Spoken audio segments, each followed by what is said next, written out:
দিল্লি ব্লাস্টে বাংলাদেশ জড়িত এমন অভিযোগ উঠে এসেছে ভারতীয় কয়েকটি গণমাধ্যমে। বলা হচ্ছে পরিকল্পনা হয়েছে বাংলাদেশে বসে, এমনকি বিস্ফোরকও নাকি বাংলাদেশ থেকে গিয়েছে। কিন্তু এসব দাবির সত্যতা কতটুকু, তার আগে জেনে নেওয়া যাক দিল্লিতে কি ঘটেছিল। 10 নভেম্বর সন্ধ্যা 7:45টার দিকে দিল্লির লালকেল্লার পাশে একটি মসজিদের পার্কিং এলাকা থেকে একটি গাড়ি বের হয়। গাড়িটি একটি ট্রাফিক সিগন্যালে দাঁড়ালে সেখানে আরো বেশ কয়েকটি গাড়ি ছিল। হঠাৎ প্রচন্ড বিস্ফোরণ ঘটে। বিস্ফোরণের তীব্রতায় আশেপাশে প্রায় 10টির মতো গাড়ি ও অটোরিকশায় আগুন ধরে যায়।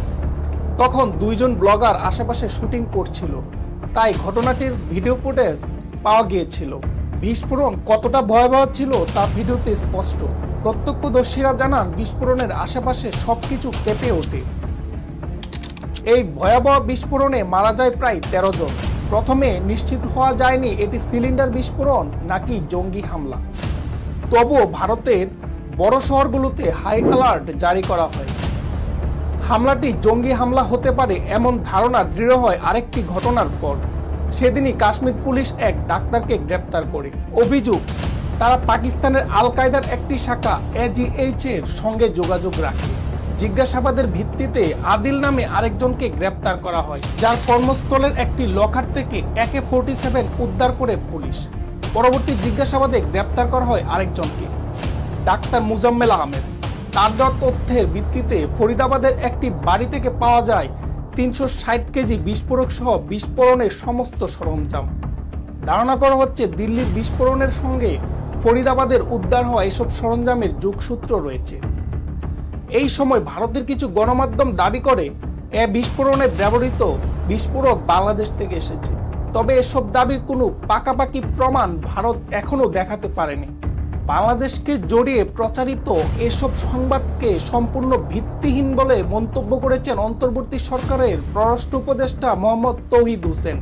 তিনি বলেন, ভারতীয় গণমাধ্যমে কিছু ঘটলেই বাংলাদেশের উপর দোষ চাপানোর প্রবণতা রয়েছে। দিল্লির লালকেল্লার ঘটনার সঙ্গে বাংলাদেশের কোনো সম্পর্ক নেই। প্রমাণ ছাড়া দোষারোপ করা ভারতের স্বভাবসিদ্ধ আচরণ।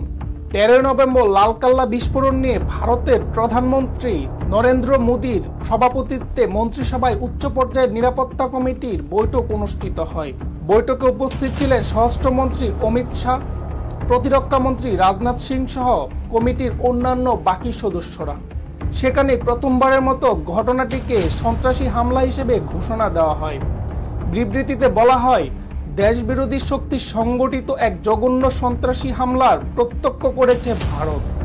এদিকে ফরিদাবাদের তদন্ত আরো এগোয়। জানা যায় উমান নামে আরেকজন ডাক্তার, যিনি মুজাম্মেলের সহকর্মী, তিনি 10 তারিখের পর থেকে নিখোঁজ। ধারণা করা হচ্ছে দিল্লি ব্লাস্টের সঙ্গে সে জড়িত থাকতে পারে। আরো ধারণা করা হচ্ছে সহকর্মী গ্রেপ্তার হওয়ায় সে তড়িঘড়ি করে বিস্ফোরণ ঘটিয়ে ও বোমাটি পুরোপুরি তৈরি না হওয়ায় হতাহতের সংখ্যা তুলনামূলক কম হয়েছে। উমামের মায়ের DNA নেওয়া হয়েছে দিল্লি বিস্ফোরণে নিহতের DNA সঙ্গে মিলিয়ে দেখার জন্য। এখন পর্যন্ত যা জানা গেছে তা সবই অনুমান এবং যোগসূত্র মিলিয়ে সরাসরি কোনো প্রমাণ পাওয়া যায়নি। ভারত কিভাবে এ ঘটনার সত্যতা প্রমাণ করবে তা সময় বলে দিবে। অন্যদিকে বাংলাদেশকে এভাবে দোষারোপের পর কূটনৈতিকভাবে বাংলাদেশ কি ভূমিকা নেবে বা কঠোর জবাব দিবে কিনা তাও এখন দেখার বিষয়। এই মামলার নতুন কোনো আপডেট এলে আমরা ঢাকা নেশন থেকে জানিয়ে দেব। আমাদের সাথেই থাকুন। ধন্যবাদ সবাইকে।